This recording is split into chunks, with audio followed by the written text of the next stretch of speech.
محترم ناظرین، السلام علیکم ورحمۃ اللہ وبرکاتہ۔ ایک مصروف چوک پر بھیک مانگنے والے لنگڑے فقیر کو پولیس والے نے روزانہ کی طرح لات ماری اور بھتے کا تقاضا کیا۔ فقیر نے خاموشی سے جیب سے پیسے نکال کر دے دیے۔ اسی رات شہر میں ایک بہت بڑی دہشت گردی کی سازش ناکام ہوئی اور پولیس ہیڈ کوارٹر میں ہنگامی میٹنگ بلائی گئی۔ جب وہ کرپٹ پولیس والا آئی جی کے دفتر میں پیش ہوا تو سامنے کرسی پر اسی لنگڑے فقیر کو وردی میں بیٹھے دیکھ کر اس کی جان نکل گئی، کیونکہ وہ فقیر دراصل ایک خفیہ مشن میں آئینے کے سامنے کھڑا اپنی پھٹی ہوئی چادر کو کندھے پر درست کر رہا تھا۔ جب کمرے کا دروازہ کھول کر میری بیوی اندر داخل ہوئی، میری پشت دیکھتے ہی اس کا منہ بن گیا تھا۔ وہ مجھے بولی، آپ کب تک یہ سب کرتے رہیں گے؟ آپ کو پتہ ہے اگر خاندان کے کسی شخص نے آپ کو اس طرح باہر دیکھ لیا یا میرے میکے سے کسی نے دیکھ لیا کتنی باتیں بنیں گی؟ آپ کو بالکل احساس نہیں ہے۔ جبکہ میں اپنے چہرے پر اسی کا کاجل ملتے ہوئے بولا، اگر میرے خاندان کا کوئی دیکھے گا تب مجھ پر فخر کرے گا، اور تمہارے خاندان کا جب دیکھے گا بات کی نوعیت کو سمجھ کر آگے پیچھے ہو جائے گا۔ میں اپنے فرض سے پیچھے نہیں ہو سکتا۔ کئی دنوں سے معلوم ہو رہا ہے کہ ایک کرپٹ پولیس افیسر عوام کی زندگیوں میں زہر گھول رہا ہے۔ آج اسی کا دماغ ٹھیک کرنا ہے اور پھر تھانے میں رپورٹ بھی کرنا ہے۔ میری بات سن کر میری بیوی غصے سے منہ پھلا کر ایک طرف بیٹھ گئی تھی اور خفا لہجے میں بولی، اگر آپ اتنے ہی بڑے آئی جی ہیں، اتنے ہی بڑے پولیس افسر ہیں، تو اب تک اپنے گھر کے مسئلے کو حل کیوں نہیں کر پائے؟ آپ سے بس باتیں کروا لو، آپ کچھ نہیں کر سکتے۔ اس کی بات سن کر میرے چہرے پر اداسی پھیل گئی تھی۔ وہ بالکل ٹھیک بول رہی تھی۔ اتنا بڑا آئی جی ہونے کے باوجود، اتنا دماغ رکھنے کے باوجود میں ابھی تک اپنے گھر کے مسائل حل نہیں کر پایا تھا۔ میں بنا کچھ بھی کہے کمرے سے باہر آ گیا تھا۔ آج میری بیوی نے میری دکھتی رگ پر ہاتھ رکھا تھا۔ میں چاہتا تھا کہ اس کو منا کر چوک کی طرف بڑھوں، لیکن آج اس نے یہ بات کر کے اچھا نہیں کیا تھا۔ میرا دل بہت اداس ہو گیا تھا۔ جتنے جذبے کے ساتھ میں اس مشن کے لیے نکلا تھا، میرا جذبہ ماند پڑ چکا تھا۔ کافی دیر تک میں برآمدے میں ہی کھڑا آسمان کو دیکھتا رہا تھا۔ دل ہی دل میں اللہ سے مخاطب تھا، اے خاتم النبیین کے مالک، اے میرے رب، اے شہنشاہوں کے شہنشاہ، اے بادشاہوں کے بادشاہ، تو کریم ہے، تو رحیم ہے، تو دلوں کے حال سے واقف ہے۔ میرے رب، میری زندگی میں پھیلے ہوئے اس عذاب کو ختم کر دے۔ میں بہت مشکل میں ہوں، بہت الجھن میں ہوں۔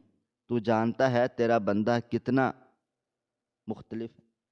میرے گھر میں کی اس پریشانی کو دور کر دے، مجھے میری بہن واپس کر دے۔ کافی دیر تک میں وہیں کھڑا دعائیں مانگتا رہا اور پھر چپ چاپ گھر سے نکل کر سیدھا چوک کی طرف بڑھ گیا تھا۔ 2 قدم چلتے ہی میں نے اپنی ٹانگ کو لڑکھڑانا شروع کر دیا تھا اور اگلا لمحہ میں لنگڑا کر چل رہا تھا۔ چہرے پر مایوسی پھیلا لی تھی، ہاتھ آگے کر کے دوسرا ہاتھ ٹانگ پر رکھ لیا تھا۔ مجھے دیکھ کر اب کوئی بھی یہ نہیں کہہ سکتا تھا کہ میں آئی جی پولیس انسپکٹر ہوں۔ میری کتنی عزت ہے، لوگ کس طرح میرے آگے جھکتے ہیں، کتنے پولیس افیسر میرے نیچے کام کرتے ہیں، میری تنخواہ کتنی ہے، میرا گھر کتنا بڑا ہے، میرے گھر میں کتنے ملازمین ہیں۔ اس وقت میں ایک فقیر تھا جس کے نہ آگے کوئی تھا اور نہ ہی پیچھے۔ میں ایک بے بس، بے سہارا انسان تھا۔ کچھ ہی دیر بعد چوک آ گئی تھی، جہاں پر معلوم ہوا تھا کہ کچھ پولیس افسر وہاں بیٹھنے والے فقیر دکاندار سب سے بتھے کا تقاضا کرتے ہیں اور اپنی جیبیں بھرتے ہیں۔ حالانکہ یہ ایک سرکاری زمین تھی، یہاں پر عوام اپنی چیزیں فروخت کر سکتی تھی، کیونکہ یہ وہ سب سرکار کو پہلے ہی اپنی اپنی جگہوں کا پیسہ دے رہے تھے۔ چوک کے درمیان کھڑے ہو کر میں نے بالکل مین جگہ کا انتخاب کیا تھا، جہاں سے بیٹھ کر میں سب لوگوں کو دیکھ سکتا تھا۔ میں اپنی ٹانگ پھیلا کر بیٹھ گیا تھا۔ گھر سے میں نے گندا کپڑا اٹھا لیا تھا جسے اپنے آگے پھیلایا تھا تاکہ لوگ جو بھیک دے سکیں میں اس میں رکھ سکوں۔ ابھی کچھ ہی دیر گزری تھی جب ایک عورت میرے قریب چلی آئی تھی اور میرے جھولے میں پیسے ڈالتے ہوئے بولی، بہتر ہوگا آج جو مشن آپ کو ملا ہے اسے غور سے دیکھ کر پورا کریں۔ ایک بات ہمیشہ یاد رکھیے گا، جو نظر آ رہا ہوتا ہے اکثر اس کے پیچھے کہانیاں کچھ اور ہوتی ہیں۔ امید کروں گی آپ اس کے پیچھے موجود کہانی کو بھی سمجھیں گے۔ یہ کہہ کر اس نے 10 روپے میرے جھولے میں ڈالے تھے اور آگے چلی گئی تھی۔ یعنی وہ عورت مجھے پہچان چکی تھی۔ میں نے غور سے اسے دیکھا تھا لیکن میں چاہ کر بھی اسے پہچان نہیں پایا تھا۔ شاید وہ میرے کسی خاندان کی تھی یا پھر وہ کوئی اجنبی عورت تھی جو شاید پہلے مجھ سے مل چکی تھی، اس لیے پہچان گئی تھی۔ فی الحال میں نے اس سے دھیان ہٹا دیا تھا اور لوگوں کو غور سے دیکھنے لگا تھا۔ کچھ لوگ بھاؤ تال کر رہے تھے، کچھ اپنا پیسہ بنانے کی کوشش میں لگے ہوئے تھے، کچھ ہنسی مذاق کر رہے تھے، کچھ ایک دوسرے کا مذاق اڑا رہے تھے۔ ابھی چند ہی لمحے گزرے تھے جب پولیس کی وین بازار سے پیچھے رکی تھی۔ میری آنکھیں فوراً سے چکنا ہو چکی تھی۔ چند لمحے بعد تھانے کا ایس ایچ او گاڑی سے اترا تھا، اس کے ساتھ 2 حوالدار بھی موجود تھے۔ میں ان لوگوں کو ایک ایک قدم پر نظر رکھ رہا تھا۔ وہ ابھی چند قدم ہی چلا تھا جب اچانک دکانداروں نے اپنے گلے، یعنی جس میں پیسے رکھے جاتے ہیں، انہیں چھپانا شروع کر دیا تھا۔ میں تمام لوگوں کی کارروائی دیکھ رہا تھا۔ کچھ لوگوں نے دکان ہی باہر سے بند کر لی تھی اور کچھ مجبوراً کھول کر بیٹھے ہوئے تھے، حالانکہ ان کے چہروں سے بھی صاف چھلک رہا تھا کہ وہ اپنی دکان بند کر لینا چاہتے ہیں۔ وہاں موجود گاہک کا بھی کچھ ایسا ہی حال تھا۔ کچھ گاہک فوراً ہی بازار سے چلے گئے تھے لیکن کچھ گاہک مجبوراً ٹھہرے ہوئے تھے۔ وہ اب اندر آ گیا تھا اور بلند آواز میں چلاتے ہوئے بولا، میں آج زیادہ وقت نہیں لوں گا، مجھے ایک آواز میں پورا بھتہ چاہیے۔ اگر کسی نے بھی میری بات کی نفی کرنے کی جرت کی، آج کے آج ہی اسے تھانے میں بند کر دوں گا اور اسے کھانے کے لیے بھی کچھ بھی نہیں ملے گا، سمجھ آئی؟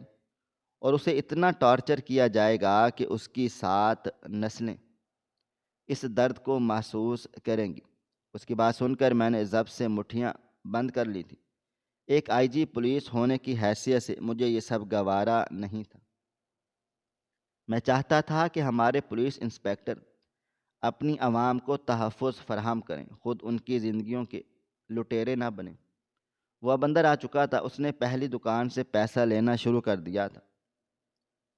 میں اس کی ایک ایک حرکت پر نظر رکھ رہا تھا۔ اس نے اس دکاندار سے پورے 5,000 کا نوٹ لیا تھا اور بھی مزید پیسے مانگنے کا مطالبہ کر دیا تھا، جبکہ وہ ہاتھ جوڑ کر بولا، سر میرے پاس اتنے نہیں ہیں، میں نے یہ پیسے آپ کے نام پر ہی نکالے تھے، اس کے علاوہ میں نہیں دے سکتا، مجھے دکان کا مال بھی ڈالنا ہے اور اپنا گھر بھی دیکھنا ہے، میری بس یہ چھوٹی سی دکان ہے، میرے پورے گھر کا سہارا ہے، آپ پورے ایک ہفتے کی کمائی لے کر جا رہے ہیں۔ جبکہ اچانک ہی اس پولیس والے نے اس کا گریبان تھام لیا تھا اور اسے بری طرح سے جھنجھوڑتے ہوئے بولا، تمہاری اتنی ہمت، تم میرے سامنے آواز بلند کرو گے؟ میرا مسئلہ نہیں ہے یہ تمہارے مہینے بھر کی کمائی ہے یا ہفتے بھر کی، جتنا میں بول رہا ہوں اتنا کرو، ایسا ہی ایک اور نوٹ میری ہتھیلی پر رکھو ورنہ ابھی کے ابھی تمہاری اس پوری دکان کو توڑ پھوڑ دیا جائے گا اور اسے بند کر دیا جائے گا، دوبارہ تم اس دکان کے سامنے کھڑے بھی نہیں ہو پاؤ گے۔ جبکہ میرا بس نہیں چل رہا تھا، میں اپنی جگہ سے کھڑا ہوتا اور اسی پل اس ایس ایچ او کو نوکری سے فارغ کر دیتا، مگر فی الحال میں مجبور تھا۔ اس آدمی نے روتے روتے 5,000 کا ایک اور نوٹ اس کے ہاتھ پر رکھا تھا اور سر جھکا کر بولا، صاحب نے میں روز روز اتنے پیسے نہیں دیکھ سکتا، مجھے معاف کر دے، میں اپنا گھر کیسے چلاؤں گا؟ یہ بھی میں نے آپ کو اپنی جمع پونجی میں سے دیا ہے، میرے پاس اتنے پیسے نہیں ہوتے۔ جب اچانک اس نے ایک اور تھپڑ اس کے منہ پر دے مارا تھا اور اسے پیچھے دھکیلتے ہوئے بولا، زیادہ میرے سامنے زبان درازی کی ضرورت نہیں ہے۔ اگر یہاں پر کام کرنا ہے تو اوقات میں رہ کر کام کرو، ورنہ تم جیسوں کا بندوبست کرنا مجھے بخوبی آتا ہے۔ یہ کہتے ہی وہ اب دوسری دکان کی طرف بڑھ گیا تھا، جبکہ دوسری دکان والے نے ہزار ہزار کے 3 نوٹ اس کی ہتھیلی پر رکھ دیے تھے اور اس کے پاؤں پکڑتے ہوئے بولا، صاحب جی میں بہت زیادہ مجبور ہوں، کام بہت مندہ چل رہا ہے۔ آپ جانتے بھی ہیں ابھی ابھی بقرہ عید گزری ہے، مرغی کا گوشت زیادہ لوگ نہیں خرید رہے۔ میں ہاتھ جوڑتا ہوں، خدارا مجھے آج بخش دیا جائے۔ جبکہ وہ ایک زوردار ضرب پاؤں سے اس کے کندھوں پر لگاتے ہوئے بولا، بالکل بکواس بند، میرے سامنے زبان درازی کرنے کی ضرورت نہیں ہے، ورنہ ابھی کے ابھی تمہارا اچھے طریقے سے بندوبست کروں گا۔ پیسے دو، ورنہ میں تمہیں اس دکان کے پاس بھی نہیں آنے دوں گا۔ وہ آدمی روتے ہوئے بولا، میں کیسے پیسے دے دوں؟ جتنے تھے میں نے آپ کو دے چکا ہوں، میرے پاس نہیں ہے، میں جمع پونجی بھی نہیں رکھتا، میں بہت زیادہ غریب انسان ہوں۔ یہ دکان بھی کرائے کی ہے اور سامان سارا کرائے کا ہے۔ اگر آپ روز مجھ سے پیسے لینے کے لیے آئیں گے تو میں اپنا گھر کیسے چلاؤں گا؟ آپ ہمارے محافظ ہیں، آپ کیوں ہماری زندگیوں کے لٹیرے بن رہے ہیں؟ وہ مزید کچھ کہتا جب اس نے اچانک اپنی پستول نکالی تھی اور اس آدمی کے کندھے پر زور زور سے 3 بار ضرب لگائی تھی، جبکہ وہ معصوم انسان زمین پر پڑا اب تڑپنے لگا تھا۔ وہ ظالم بنا رحم کھائے اس کے سینے پر 2 مزید پاؤں کی ضرب لگاتے ہوئے بولا، پیسے دیتے ہو یا تمہارا کوئی سامان اٹھا کر لے جاؤں؟ مجھے صرف پیسوں سے مطلب ہے، تمہارا سامان بیچ دوں گا تو مجھے پیسے مل جائیں گے۔ پیسے دے رہے ہو یا پھر میں اپنے حوالدار کو حکم سناؤں؟ اس آدمی نے بڑی مشکلوں سے اپنے قدم زمین پر جمائے تھے اور لڑکھڑاتے ہوئے قدموں کے ساتھ دکان کے اندر چلا گیا تھا۔ وہاں سے کچھ پیسے اور نکالے تھے اور اس کے سامنے رکھتے ہوئے بولا، میں بہت زیادہ مجبور ہوں، میری اتنی کمائی نہیں ہے کہ میں آپ کو مزید دے سکوں۔ یہ آخری 1000 روپے ہیں، یہ رکھ لیں، اس سے زیادہ میں نہیں دے سکتا۔ وہ اب کافی مجبور لگ رہا تھا۔ ایس ایچ او نے اپنے ساتھ آئے ہوئے حوالدار کو اشارہ کیا تھا اور اس کا کافی سارا سامان اٹھا لیا تھا۔ یقیناً وہ اسے بیچنے کا ارادہ رکھتا تھا۔ جب وہ آدمی روتے ہوئے بولا، ایسا نہ کرو صاحب، یہ سامان سارا کرائے کا ہے، میں کہاں سے یہ سامان ان کو واپس لا کر دوں گا؟ میں آپ کو پیسے دیتا ہوں، ٹھہرو۔ یہ کہتے ہی اس نے اپنے دوسرے گلے سے پیسے نکالے تھے اور مزید 3000 روپے اس کے سامنے رکھے تھے۔ اس نے زور سے کہکا لگایا تھا اور اسے دیکھتے ہوئے بولا، تم جیسوں کے ساتھ ایسا ہی سلوک کیا جائے گا تو اصل مال نکلتا ہے۔ جو زیادہ دماغ چلائے گا اس کا حال اس سے بھی بدتر ہوگا۔ یہ کہتے ہی اس کی نظر اب مجھ پر گئی تھی۔ میں فوراً ہی نظریں جھکا لی تھیں اور دل میں شدت سے دعا مانگی تھی کہ یہ مجھے پہچان نہ پائے۔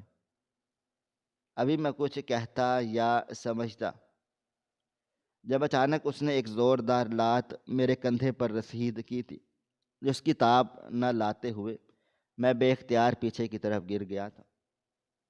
اگر میں اس ضرب کے لیے تیار ہوتا تو کبھی بھی پیچھے نہ گرتا، لیکن حملہ اچانک ہوا تھا جس کے باعث میں سنبھل نہیں پایا تھا۔ میں نے سر اٹھا کر دیکھا، وہ میرے آگے بھی ہاتھ پھیلا کر بولا، ہاں ہاں مانتا ہوں تم فقیر ہو، یہاں بیٹھنے کے لیے مانگنے کے لیے بیٹھے ہو، لیکن میں یہاں کا بھتہ خور پولیس افسر ہوں۔ میں تمہارے اس لنگڑے وجود کو دیکھ کر ترس نہیں کھاؤں گا۔ اگر میں نے تم پر ترس کھانا شروع کر دیا تو میرا کام دھندا کیسے چلے گا؟ پیسے نکالو تبھی یہاں پر بیٹھ سکتے ہو۔ اور اس کی بات سنتے ہی میں نے گہری سانس لی تھی اور اسے دیکھتے ہوئے بولا، صاحب جی میرے پاس پیسے نہیں ہیں۔ میں نے جان بوجھ کر آواز کو مزید باریک کر لیا اور لہجہ اتنا کمزور کر لیا تھا کہ واقعی مجھے کوئی فقیر سمجھے۔ جب اچانک وہ نیچے زمین پر بیٹھا تھا اور میرے بازو کو سختی سے تھام کر بولا، تم کہیں سے بھی فقیر نہیں لگتے، تمہارے یہ سخت بازو، سخت وجود اس بات کی گواہی ہے کہ تم پیشہ ور فقیر نہیں ہو بلکہ نئے نئے مانگنے کے لیے بیٹھے ہو۔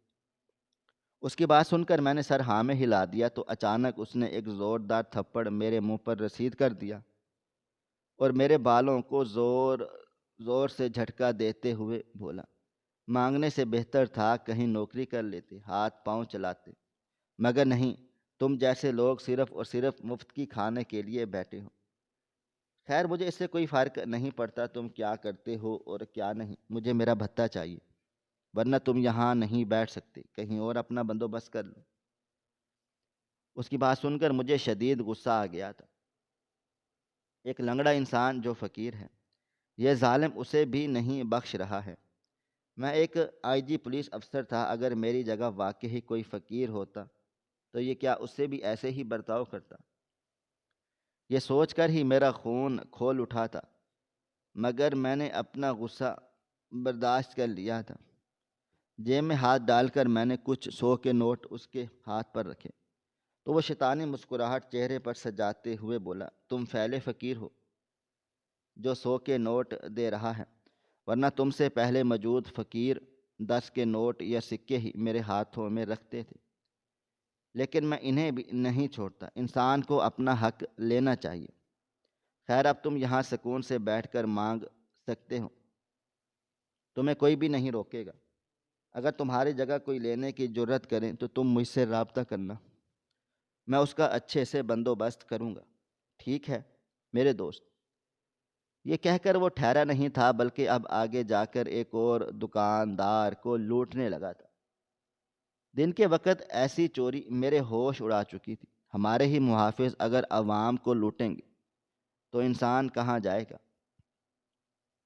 مجھے بے حد افسوس ہونے لگا تھا کہ میرے تھانے کے لوگ اس حد تک گر چکے ہیں، اپنا منافع کرنے کے لیے وہ غریب دکانداروں کے ساتھ ایسا رویہ رکھیں گے۔ میں نے افسوس سے سر جھٹکا تھا اور ان کی کارروائی ملاحظہ کرنے لگا تھا۔ دھیرے دھیرے انہوں نے بازار میں موجود ہر دکان سے بھتہ لیا اور پھر ہنستے ہوئے بازار سے چلے گئے۔ ان کے چلے جانے کے بعد 2 آدمی میرے پاس آئے تھے اور مجھے دیکھتے ہوئے بولے، تمہیں تکلیف تو نہیں ہو رہی؟ اگر تکلیف ہو رہی ہے تو بتاؤ، ہم ڈاکٹر کے پاس لے کر چلتے ہیں۔ اور کتنے پیسے وہ آدمی لے کر گیا ہے؟ میں نے لہجے کو مزید کمزور کر لیا تھا اور انہیں دیکھتے ہوئے بولا، ایک بے بس اور بے سہارا انسان تکلیف سہنے کے لیے ہی تو بنا ہے۔ اب ان لات گھونسوں کی عادت ہو چکی ہے، یہ کوئی نئی بات نہیں۔ ہاں پیسوں کا نقصان ہوا ہے، پورے 300 روپے لے کر گیا ہے۔ جبکہ وہ دونوں آدمی آدھے آدھے کر کے پیسے بڑھاتے ہوئے بولے، ان کے سامنے بڑے نوٹ نہیں رکھا کرو، تم غریب ہو، مانگ تانگ کر اپنا گزارا کرتے ہو، تمہاری ٹانگ میں بھی مسئلہ ہے، تھوڑا سا دماغ سے کام لو، ڈرنے کی ضرورت نہیں ہے، یہ اس کا روز کا ہے۔ میں فوراً سے بولا، ہاں ہاں، میں آج یہاں پہلی بار آیا ہوں، لیکن مجھے اندازہ نہیں تھا کہ یہاں کے لوگ اس تکلیف سے گزرتے ہیں۔ آپ مجھے بتا سکتے ہیں کیا یہ روز آتا ہے؟ دوسرا آدمی سر نفی میں ہلا کر بولا، یہ آدمی 3 دن کے بعد آتا ہے اور ہمارا خون نچوڑ کر لے جاتا ہے۔ میں فوراً سے بولا، تو پھر یہ 3 دن کہاں رہتا ہے؟ کیا یہ تھانے میں وقت گزارتا ہے؟ میری بات سن کر دوسرا آدمی جس نے سب سے پہلے پیسے میری طرف بڑھائے تھے، وہ سر نفی میں ہلا کر بولا، اس چوک کے علاوہ بھی 2 چوک پیچھے کی جانب ہے، یہ ایک ایک دن تینوں چوکوں کا چکر لگاتا ہے اور ہر انسان کی جان کو مشکل میں ڈالتا ہے۔ کتنے دکاندار اپنی جگہیں چھوڑ کر کہیں اور منتقل ہو گئے ہیں۔ ان کا کہنا ہے کہ ہم اپنی کمائی محنت کی کیوں کسی ایسے کو دے دیں جو نہ ہمارے کسی کام کا ہے اور نہ ہی ہمیں مدد دیتا ہے، بہتر یہی ہے کہ ہم یہ علاقہ ہی چھوڑ دیں۔ ہم بہت مجبور ہو گئے ہیں، مگر کیا کریں، زندگی گزارنی ہے، اس لیے اس شخص کو برداشت کر رہے ہیں۔ جبکہ میں اب خاموش ہو گیا تھا، میرے پاس کہنے کے لیے کچھ بھی نہیں تھا۔ عوام اگر اتنا ہی مایوس اپنی پولیس سے ہو رہی ہے تو ہم جیسے پولیس افسر کسی کام کے نہیں ہیں۔ وقت دھیرے دھیرے گزرتا جا رہا تھا، میں مزید 1 گھنٹہ وہاں بیٹھا۔ دکاندار کافی پریشان ہو رہے تھے، کچھ دکان چھوڑنے کی باتیں کر رہے تھے، کچھ کہہ رہے تھے کہ ہمیں سرکار کو اس SHO کی شکایت کرنی چاہیے تاکہ ہم اس مصیبت سے بری ہو سکیں۔ کچھ کہہ رہے تھے اگر ہم نے اس کی شکایت درج کروائی بلا وجہ ہم مشکلوں میں پڑ سکتے ہیں، اور ان لوگوں کی پہنچ بہت اوپر تک ہوتی ہے، ہم کمپلین کر دیں گے، مسئلہ حل ہو جائے گا۔ لیکن یہ آدمی ہمیں زندہ نہیں چھوڑے گا بلکہ ذہنی طور پر اتنا پریشان کرے گا کہ ہم خود اس کو پیسے دینے پر راضی ہو جائیں گے۔ پولیس، وکیل، ڈاکٹر، ان لوگوں سے بالکل بھی دشمنی نہیں کرنی چاہیے۔ بہتر ہے ہم خاموشی سے اپنے رزق حلال سے اس جیسے درندے کو بھی پیسے دیتے رہیں، ورنہ یہاں کاروبار کرنا بہت مشکل ہو جائے گا۔ ان لوگوں کی باتیں سن کر مجھے بے حد افسوس ہوا تھا۔ آج کے دور میں ایسا بھی ہوتا ہے، یہ سوچ کر مجھے اندر ہی اندر تکلیف ہونے لگ گئی تھی۔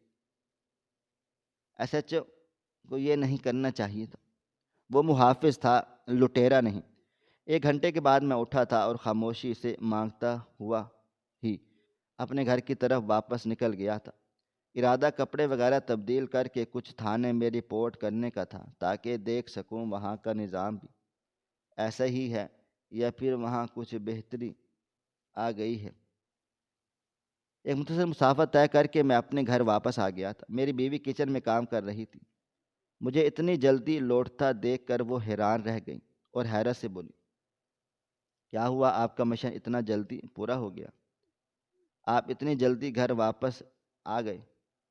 اس کی بات سن کر میں نے سر ہاں میں ہلا دیا اور تخت پر بیٹھتے ہوئے بولا، آج کا دور اتنا ظالم ہو گیا ہے کہ عام انسان رہنے کے قابل نہیں رہا۔ ہماری اپنی پولیس ایسی حرکتیں کر رہی ہے، ہم کسی کو منہ دکھانے کے لائق نہیں رہے۔ میری بات سن کر میری بیوی میرے پاس ہی بیٹھ گئی اور میرا ہاتھ تھام کر بولی، ایسا کیا ہوا ہے جو آپ اتنی مایوسی کی باتیں کر رہے ہیں؟ حالانکہ آپ پولیس ڈپارٹمنٹ کو ہمیشہ تعریفی جملوں میں ہی یاد رکھتے ہیں۔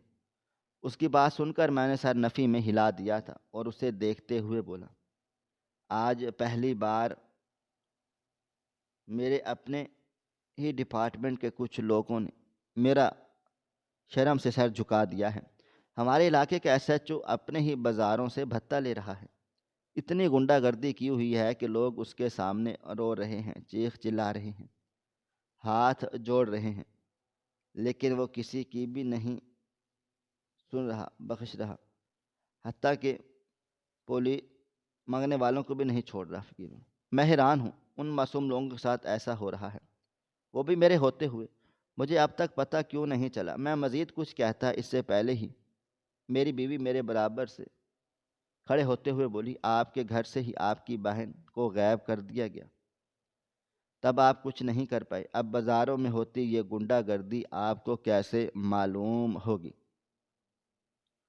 اس نے سیدھا سیدھا طنز مارا تھا اور کچن میں چلی گئی تھی، جبکہ میں ایسا ہو گیا تھا کہ کاٹو تو بدن میں لہو نہیں۔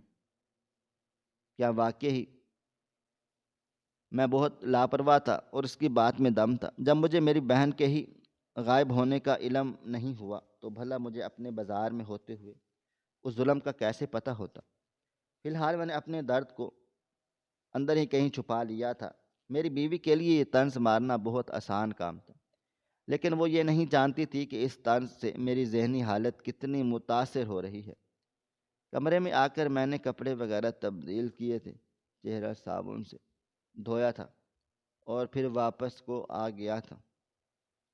میری بیوی دوپہر کا کھانا تخت پر لگا رہی تھی، مگر آج اس کے تن سے میرا پیٹ بھر چکا تھا۔ میں بنا کچھ بھی کہے جانے لگا تو وہ بے اختیار میری پشت دیکھتے ہوئے بولی، آپ کی بہن کی پسند کا کھانا بنایا ہے، کچھ کھا لیں۔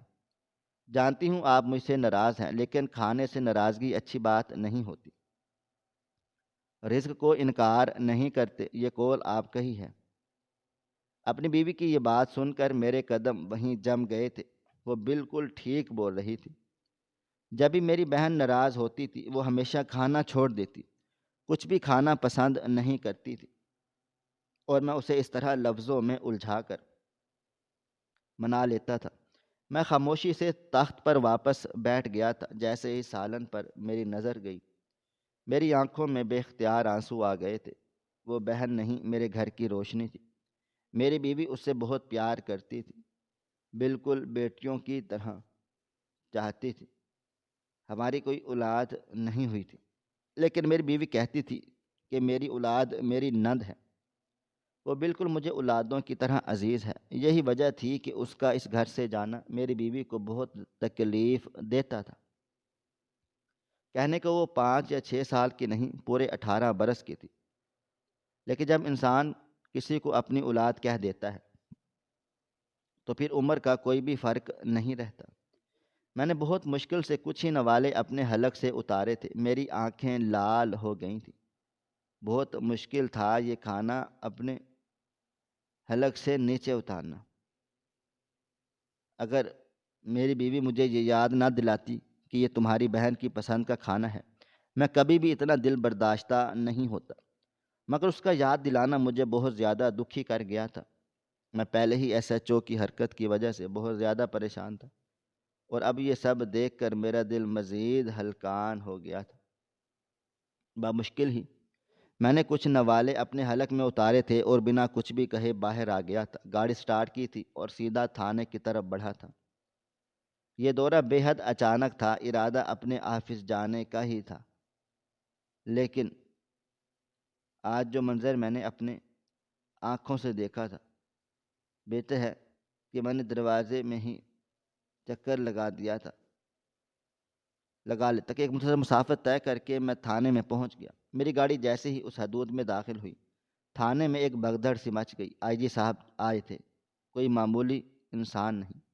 میں جیسے ہی گاڑی سے اترا تمام لوگ مجھے سلوٹ کرنے لگ گئے تھے، جبکہ میں ان کا جواب گردن کی ہلکی سی جنبش سے دیتا جا رہا تھا۔ اندر جیسے ہی آیا فوراً ہی ایس ایچ او صاحب باہر آ گئے تھے، ایس پی باہر آ گئے، تھانے میں موجود نہیں تھے۔ میں جیسے ہی وہاں پہنچا انہوں نے مجھے سلوٹ کیا اور اپنے کمرے میں مجھے ساتھ لے گئے۔ میں کرسی پر اب خاموشی سے بیٹھ گیا تھا۔ فوراً ہی حوالدار میرے سامنے آ گیا تھا اور چائے پانی کا پوچھنے لگا تھا، مگر میں نے اشارے سے انکار کر دیا تھا۔ اس کے جاتے ساتھ ہی ایس پی میرے سامنے ایک فائل رکھتے ہوئے بولا، سر میں آپ سے رابطہ کرنے ہی والا تھا، آپ یہاں کیسے آ گئے؟ اچانک اس کی باتیں سن کر میرے ماتھے پر ہلکی سی شکن آئی تھی اور میں سوالیہ بولا، کیوں میں یہاں پر نہیں آ سکتا؟ میں دیکھنا چاہتا تھا کہ آپ لوگوں کا نظام کیسا چل رہا ہے، آپ لوگ کیوں مجھ سے رابطہ کرنا چاہتے؟ میری بات سن کر وہ فوراً سے بولا، سر آپ کو ایک اطلاع دینی ہے، جس جگہ آپ رہتے ہیں وہاں پر ایک بہت بڑی واردات ہونے والی ہے۔ ہم نے وہاں کے ایس ایچ او سے رابطہ کرنے کی کوشش کی ہے، لیکن وہ کہاں ہے، مصروف ہیں، ہمیں کچھ پتہ نہیں چل پایا۔ ایس ایچ او صاحب اسی سلسلے میں آپ کی طرف بھی گئے ہیں، یعنی آپ کی آفس، مگر ہمیں اندازہ نہیں تھا کہ آپ یہاں تھانے میں آ جائیں گے۔ اس کی بات سن کر میں اب تھوڑا سیدھا ہو گیا تھا اور اس کی آنکھوں میں دیکھتے ہوئے بولا، تمہارے کہنے کا مطلب کیا ہے؟ مجھے تفصیل سے بتاؤ، مجھے اب ٹینشن ہو رہی ہے۔ وہاں پر بڑی عوام رہتی ہے، چھوٹے چھوٹے بچے ہیں، اسکول ہے، مدرسے ہیں، اس کے علاوہ مسجدیں بھی ہیں، ایسی کون سی واردات ہونے والی ہے؟ بازار بھی 3 وہاں لگتے ہیں۔ انہوں نے سر ہاں میں ہلا دیا تھا اور مجھے دیکھتے ہوئے بولے، یہی وجہ ہے کہ دہشت گردوں نے وہیں پر بم فٹ کرنے کی سازش کی ہے۔ ہم حیران اس بات پر ہیں کہ اگر ہمارے تھانے تک یہ خبر پہنچ گئی، لیکن وہاں کے تھانے کے ایس ایچ او کو یہ خبر کیوں نہیں ہے؟ وہاں کا نظام بہت زیادہ خراب ہے، آپ کو وہاں تھوڑی سی جانچ پڑتال کرنی ہی پڑے گی۔ اس کی بات سن کر میں تھوڑے سے سخت لہجے میں بولا، میں آپ سے جو سوال کر رہا ہوں فی الحال مجھے اس کا جواب دے دیجیے۔ آپ لوگوں کو کیسے پتہ چلا کہ وہاں واردات ہونے والی ہے اور یہ واردات دہشت گرد ہی کریں گے؟ میری بات سن کر وہ چند لمحے خاموش رہا اور پھر مجھے دیکھتے ہوئے بولا، دراصل صاحب، ہمارے تھانے کے پچھلے حصے پر ہم نے ایک چھوٹا سا باکس بنایا ہوا ہے جہاں ہم نے عوام کو بولا ہے کہ چھوٹی چھوٹی کمپلینز جو آپ کو پریشان کرتی ہیں، لیکن لوگ کمپلین کرنے سے ڈرتے ہیں صرف اس وجہ سے کہ ہمارا نام بدنام ہو جائے گا، ہم بلا وجہ نظروں میں آ جائیں گے، تب ہی آپ ایسی رپورٹس نکالیں گے، باکس میں ڈال سکتے ہیں۔ ہم اس باکس کی تمام رپورٹ جو ایکشن لینے کے لائق ہوں ان پر ضرور لیں گے۔ ہم نے ابھی کل ہی رات ہی اس باکس کو چیک کیا تھا اور اس کی موجود تمام رپورٹس کو دیکھا، جس میں سے سب سے حیرت انگیز رپورٹ یہی تھی۔ میں فوراً سے بولا، وہ پرچہ مجھے دکھائیں جس میں رپورٹ درج ہے۔ انہوں نے فوراً اسی فائل کو کھولا تھا اور اس میں سے وہ پرچہ نکال کر میرے سامنے رکھ دیا تھا۔ ہینڈ رائٹنگ بتا رہی تھی کہ یہ جس نے بھی لکھا ہے بہت ہی سلجھا ہوا، شریف اور پڑھا لکھا انسان ہے۔ اس کی تحریر کچھ یوں تھی: السلام علیکم ایس ایچ او صاحب، میں اپنا نام درج نہیں کر سکتا، مجھے خوف ہے اگر آپ لوگ بھی اس واردات میں ملوث ہوئے تو میں بلا وجہ مشکل میں پڑ سکتا ہوں۔ آپ لوگ مجھے چھوڑ گے نہیں، اس لیے میں آپ لوگوں کو بے نام ہو کر پیغام دینا چاہتا ہوں۔ سیکٹر 5A روڈ 6 کا جو تھانہ ہے اور وہاں جو چھوٹا بازار لگتا ہے جس کے ساتھ سکول، مسجد اور ہسپتال ہے، وہیں پر دہشت گردوں نے بم فٹ کیے ہیں۔ یہ خبر مجھے اس لیے ہے کہ کچھ دنوں سے میرے بھائی کے مکان میں جو کرایہ دار رہتے تھے وہ کافی مشکوک حرکتیں کر رہے تھے۔ میرے بھائی نے پریشان ہو کر ان سے باتیں سننا شروع کر دی۔ وہ لوگ عام لوگ نہیں تھے بلکہ دہشت گرد ہیں۔ ان لوگوں نے ایک ایسی جگہ کو ٹارگٹ کیا ہے جہاں پر کئی لوگ ایک ساتھ ایک وقت میں موجود ہوں: سکول، مدرسہ، ہسپتال، بازار۔ یہاں پر لوگوں کا ہجوم ہے۔ بہتر ہوگا کہ آپ لوگ آئی جی پولیس اور وہاں کے تھانے دار ایس ایچ او صاحب کو رپورٹ کریں۔ ہم وہاں کے تھانے میں رپورٹ نہیں کر سکتے، کمپلین نہیں کر سکتے، کیونکہ یہ صورت وہاں موجود نہیں ہے۔ ہم لوگ بہت پریشان ہیں، ہم نے اپنا گھر بار بھی چھوڑ دیا ہے، میرا بھائی میرے گھر میں رہ رہا ہے۔ آپ لوگوں سے گزارش ہے ان لوگوں کی مدد کی جائے جو بے قصور ہیں۔ وہاں کا تھانے دار بالکل بھی اچھا نہیں ہے، ہمیں جہاں تک شک ہے وہ بھی اس واردات میں ملوث ہے۔ یہ صرف ایک شک کی بنیاد ہے، ہم نے اس کا نام ابھی تک ان دہشت گردوں کے منہ سے نہیں سنا۔ آپ سے گزارش ہے خدا را اس رپورٹ کو سیریس لیا جائے، مذاق سمجھ کر نظر انداز نہ کیا جائے۔ آپ کا ایک عام شہری۔ آگے تاریخ ڈلی ہوئی تھی۔ میں نے سر اٹھا کر ایس پی کو دیکھا تو وہ فوراً سے بولا، آئی جی صاحب، مسئلہ بہت زیادہ پیچیدہ لگ رہا ہے، کوئی بھی اتنا بڑا دعویٰ نہیں کر سکتا۔ ہمیں بھی کئی دنوں سے شک تھا کچھ نہ کچھ شہر میں ہونے والا ہی ہے، اور اندرونی خبریں مل رہی تھی کہ کچھ بہت بڑا پلان کیا جا رہا ہے۔ یعنی یہ معاملہ تھا۔ اب ہمیں نہیں یہ پتہ کہ وہ بم کہاں فٹ ہوئے ہیں۔ اب یہ آپ کو خود سوچنا پڑے گا، اتنا دل و دماغ ہمارے پاس نہیں ہے۔ اس کی باتیں سن کر میں بالکل خاموش ہو گیا۔ کیا وہ تھانے دار بھی اس واردات میں ملوث ہے؟ میرے دل و دماغ میں صرف یہی ایک خیال چل رہا تھا۔ چند لمحے میں اسی سوچ میں مبتلا رہا تھا اور پھر اسے دیکھتے ہوئے بولا، فوراً ہی بم ڈفیوز کرنے والے افسر کو فون کر کے ان کی پوری ٹیم کو ہائر کرو اور ان سے کہنا کہ گھریلو کپڑوں میں اگر انہوں نے ٹیم کے کپڑے پہنے ہوں گے ہم لوگ پکڑ میں آ سکتے ہیں۔ آپ لوگ بھی فوراً اپنے کپڑے وغیرہ تبدیل کر کے عام شہری بن جائیں۔ میں بھی کپڑے تبدیل کرتا ہوں، کسی کو بھی پتہ نہیں چلنا چاہیے کہ ہم لوگ کون ہیں۔ اس نے سر کو ہاں میں ہلا دیا اور فوراً اپنے تھانے کے ایس ایچ او کو رابطہ کرنے لگا۔ میرا دل کیا کہ میں اس تھانے کے ایس ایچ او کو بھی خبر کروں تاکہ ہم مل کر اس آپریشن کو کامیاب بنا سکیں۔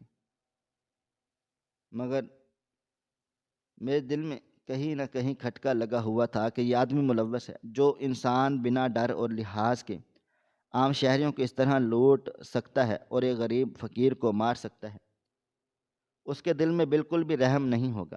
لیکن میں جانتا ہی نہیں تھا کہ وہ انسان میرے کس طرح سے کام آنے والا ہے۔ بے شک جو انسان نظر آتا ہے وہ نہیں ہوتا، حقیقت میں ہر انسان کے چہرے پر ایک چہرہ چھپا ہوا ہوتا ہے۔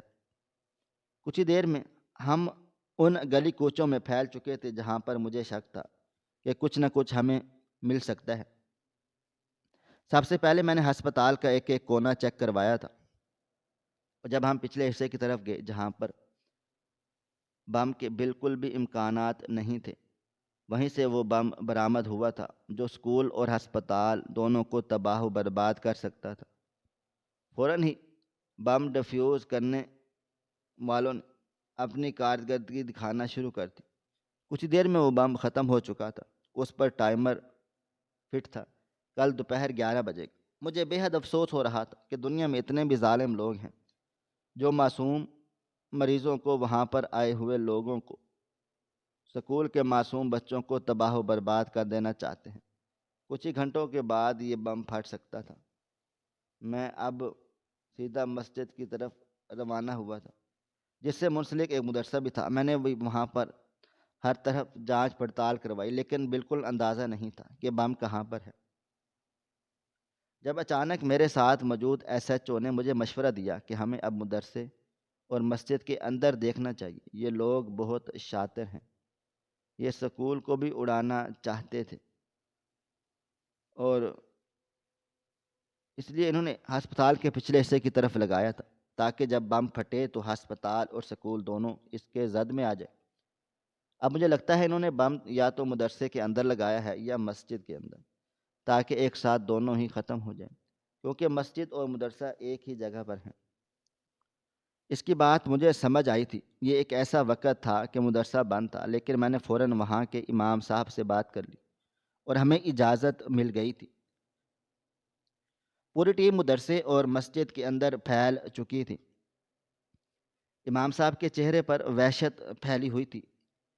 ایک انسان جو سادہ شریف ہو، اس کے لیے یہ خبر خطرناک ہی ہوتی ہے۔ میں نے ان کے کندھے پر ہاتھ رکھ کر انہیں حوصلہ دیا تھا، مگر اس کے باوجود ان کے چہرے کی رنگت بہتر نہیں ہوئی تھی۔ کچھ ہی دیر کے بعد مسجد کے وضو خانہ کے پچھلے حصے کی طرف، جہاں تھوڑی کچی زمین تھی، وہیں پر ایک بم لگا ہوا تھا۔ فوراً اسے بھی بند کر دیا گیا۔ وہ بم بھی ٹھیک 11 بجے ہی پھٹنا تھا۔ میں نے بے اختیار سکون کا سانس خارج کیا۔ جس بھی انسان نے ہمیں خبر دی تھی وہ اللہ کو کوئی نیک بندہ تھا، ولی تھا، جس نے اپنی جان پر کھیل کر، اپنی جان پر بنا حالات کے پرواہ کیے ہم بغیر ہمیں اطلاع پہنچائی۔ اب ہمارا تیسرا رخ تیسرے بازار کی طرف تھا، جو چھوٹا ضرور تھا لیکن علاقے کے گھروں سے منسلک تھا۔ فوراً ہی میں وہاں پر بھی ہم نے جانچ پڑتال کی، اور خدا کی کرنی ایسی ہوئی، ہمیں اندر داخل ہوتے ہی وہ بم مل گیا۔ فوراً ہی اس کو ڈیفیوز کر دیا گیا تھا۔ میں نے بے اختیار وہیں پر سجدہ ریز ہو کر اللہ تعالیٰ کا شکر ادا کیا تھا۔ میرے ساتھ موجود کافی سارے افسر کا بھی یہی حال تھا۔ ہم صرف ایک جان نہیں بلکہ کئی معصوم جانیں ختم ہونے سے بچا لی تھیں، لیکن یہ آپریشن بہت ہی سیکرٹ طور پر کیا گیا تھا تاکہ کوئی بھی اس بات سے خبردار نہ ہو کہ بم ڈیفیوز ہو گئے ہیں۔ اور ان لوگوں کا کیا بھروسہ کہ رات ہی رات میں دوبارہ کارروائی کی جائے۔ مگر فی الحال میں نے اپنے کچھ افسر پوری رات کے لیے ان جگہوں پر ٹھہرا دیے تاکہ کوئی بھی ایسا مشکوک انسان قریب آتا ہوا نظر آئے، انہیں گرفتار کیا جائے۔ اب میں فوراً ہی اپنے قریبی تھانے کے ایس ایچ او کے اپنی آفس میں رپورٹ کرنے کے لیے بلا لیا۔ اب میں اسے براہ راست ملنا چاہتا تھا، اس کو اچھی طرح اس کی اوقات یاد دلانا چاہتا تھا، اس بات سے بے خبر کہ آج مجھ پر کتنا بڑا انکشاف ہونے والا ہے۔ وقت کی رفتار نہ کبھی تھم سکی ہے اور نہ کبھی تھم پائے گی۔ رات کے 8 بجتے ہی میں اپنے آفس پہنچ گیا تھا۔ قریبی تھانوں کے تمام ایس ایچ او اور حوالدار تھانے آ چکے تھے۔ صرف ایس ایچ او خورشید مبین کا ہی انتظار کیا جا رہا تھا جو اس تھانے کا انچارج تھا۔ وقت کی رفتار اور تیزی سے گزری تھی اور ٹھیک 10 بجے کے بعد وہ اپنے بینڈ درست کیے اندر داخل ہوئے تھے، لیکن مجھے بیٹھا بیٹھا دیکھ کر ان کو سانپ سونگھ گیا۔ جس انسان کو آج اس نے لات ماری وہ آج اس کے سامنے ایک عام پولیس افسر کی مانند کھڑا ہوا تھا۔ وہ مجھے دیکھتے ہی اس کے چہرے کے رنگ اڑ گئے تھے۔ میں کچھ کہتا اس سے پہلے ہی وہ میرے سامنے ہاتھ جوڑ کر بولا، میں جانتا ہوں سر، آپ مجھ سے ناراض ہوں گے، میں نے آپ پر ہاتھ اٹھایا تھا، بدتمیزی سے پیش آیا تھا، لیکن سر میں مجبور تھا۔ ان کی بات سن کر میں تھوڑا سا حیران ہوا تھا اور فوراً بولا، ایک غریب لاچار فقیر پر تم ہاتھ اٹھاتے ہو، اسے لات مارتے ہو، تم مجبور تھے؟ کس بات کی مجبوری تھی؟ پیسے چھیننے کی یا پھر اپنا پیٹ بھرنے کی؟ میرا لہجہ یکدم ہی تلخ ہو گیا تھا۔ تمام لوگ ہمیں ہی دیکھ رہے تھے۔ وہ سر نفی میں ہلا کر بولے، سر میں آپ کو دیکھ کر ہی وہیں پر پہچان گیا تھا کہ اب آئی جی افسر ہیں، کیا میں آپ کو پہچان نہیں پاؤں گا؟ دراصل اس بازار میں مجھے معلوم ہوا تھا کچھ دنوں سے دہشت گرد موجود ہیں جو وہاں کے لوگوں پر نظر رکھ رہے تھے۔ تینوں بازار میں ہی مجھے اس بات کا علم ہوا تھا، اس لیے میں تینوں بازاروں میں گردش کرتا تھا اور لوگوں سے بھرتا لیتا تھا تاکہ اپنا امپریشن ان لوگوں کی نظروں میں غلط بنا سکوں اور وہ لوگ مجھ سے رابطہ کریں اور تاکہ ہم لوگ انہیں پکڑ سکیں۔ اور میں آپ کو اطلاع دینا چاہتا ہوں، آپ نے جو واردات دوپہر تک ختم کروائی تھی، اس میں صرف آپ لوگوں کا ہاتھ نہیں، وہ خبر میں نے ہی اس باکس تک پہنچائی ہے، اور مجھے اس بات کا بھی علم ہو چکا ہے کہ آپ کی بہن اس وقت کہاں پر ہے۔ اس کی بات سنتے ہی میں بے اختیار اپنی جگہ سے کھڑا ہوا تھا اور بے چینی بھرے لہجے میں بولا، کیا بول رہے ہو تم؟ علم ہے تمہیں؟ وہ فوراً سے بولا، سر آپ کی بہن کے بارے میں آپ کی بیوی نے مجھے رپورٹ کی تھی اور میں بالکل خاموشی سے اس کیس کو دیکھ رہا تھا۔ پوری جانچ پڑتال کرنے کے بعد معلوم ہوا ہے کہ آپ کی بہن کسی خطرے میں نہیں ہے، بلکہ لاہور کے ایک علاقے میں ہے۔ وہاں پر انہوں نے شادی کر لی ہے اور اب خیر سے ایک بیٹے کی ماں بھی ہے، اور وہ اپنی زندگی میں بے حد خوش ہے۔ آپ سے رابطہ کرنا چاہتی ہے لیکن خوف زدہ ہے کہ آپ ناراض ہو جائیں گے۔ اور رہی ان دہشت گردوں کی بات، میرا ان سے بہت اچھا تعلق بن چکا ہے۔ یہ لوگ مجھ پر بھروسہ کرتے ہیں کہ میں غدار ہوں۔ اب آپ لوگوں کو بنا مجھے بیچ میں لائے انہیں گرفتار کرنا ہوگا۔ میں نے فوراً ہی اس انسپیکٹر سے تمام معلومات لے لی تھی اور رات میں ہی میں نے ان کے اڈے پر چھاپا مارا گیا تھا۔ میرے پولیس انسپیکٹر کی بات بالکل ٹھیک ثابت ہوئی۔ 8 دہشت گرد گرفتار ہو گئے تھے۔ ہم نے اس انسپیکٹر کو منظر عام پر آنے نہیں دیا تھا کیونکہ اس آدمی کے ذریعے ہم مزید دہشت گرد پکڑ سکتے تھے۔ میں نے 2 دن بعد جب تمام معاملات حل ہو گئے فوراً ہی اپنی بہن سے رابطہ کر لیا اور اس کو اس کی بات کی تسلی دی تھی کہ اس کا بھائی اس سے ناراض نہیں ہے بلکہ اسے بہت زیادہ یاد کرتا ہے۔ یعنی وہ گھر سے غائب نہیں ہوئی تھی، اسے کسی نے کڈنیپ نہیں کیا تھا، بلکہ وہ اپنی مرضی سے بھاگی تھی۔ گھر سے جاتے ہوئے اس نے کوئی نوٹ نہیں چھوڑا تھا، جس کی وجہ سے میں اور میری بیوی غلط فہمی کا شکار ہو گئے تھے۔ میں بھی اندرونی طور پر اپنی بہن کو تلاش کرنے کی کوشش کر رہا تھا، لیکن پرسنل مسئلہ حل ہونے کی وجہ سے میں اس کام کو منظر پر نہیں لا سکتا تھا۔ لیکن میری بیوی نے پروفیشنلی طریقے سے رپورٹ درج کروائی تھی، جس کی وجہ سے انسپیکٹر نے فوراً ہی جانچ پڑتال کروا کر میری بہن کو کھنگال ہی لیا تھا۔ 2 مہینے بعد میری بہن اپنے شوہر اور اپنے بیٹے کے ساتھ میرے گھر ملنے کے لیے آئی تھی۔ میری بیوی اسے دیکھ کر بہت زیادہ خوش ہو گئی تھی۔ اس کے بچے کو سینے سے لگا کر خوب پیار کیا تھا۔ اس کا شوہر بھی بہت اچھا انسان تھا۔ دونوں نے مجھ سے معافی مانگی تھی کہ ہم لوگ غلط طریقے سے آپ کی زندگی سے دور ہوئے تھے۔ اس کا شوہر ایک سافٹ ویئر انجینئر تھا، بہت اچھا انسان تھا۔ اس لیے میں نے بنا کسی اعتراض کے اپنی بہن کو جب 1 مہینے کے بعد گھر سے رخصت کیا، بہت سارے تحفظ کے ساتھ رخصت کیا تھا۔ میں اسے جہیز نہیں دے پایا تھا، اس جہیز کی رقم دے دی تھی۔ میری بیوی نے بھی بڑھ چڑھ کر اس کے لیے بہت کچھ خریدا تھا، اس کے بیٹے کے لیے بہت کچھ خریدا تھا۔ میری زندگی میں ایسے کئی واقعات پیش آئے ہیں، لیکن اس واقعے نے مجھے بہت زیادہ حیران کیا تھا۔ انسان جو نظر آ رہا ہوتا ہے وہ ایسا نہیں ہوتا، اس کے پیچھے بھی ایک حقیقت ہوتی ہے۔ جیسے ہم نظروں سے اوجھل رکھتے ہیں، جسے اگر ہم اصل حقیقت کی طرف قدم بڑھائیں تو کئی ایسے لوگ جو دنیا کے سامنے برے بنتے ہیں، اندر ایک ہیرو کی طرح ہوتے ہیں۔ ناظرین، آپ کو ہماری آج کی یہ کہانی کیسی لگی؟ کمنٹ باکس میں اپنی رائے کا اظہار ضرور کریں۔ خواہش صرف اتنی ہے کہ کچھ الفاظ لکھوں جس سے کوئی گمراہی کے راستے پہ جاتے جاتے رک جائے، اور نہ بھی رکے تو سوچ میں ضرور پڑ جائے۔ پیارے دوستو، امید کرتا ہوں کہ آپ کو یہ ہماری کہانی پسند آئی ہوگی۔ کہانی پسند آئی ہو تو ویڈیو کو لائک کریں، کومنٹس کریں، شیئر کرنا بالکل بھی نہ بھولیں۔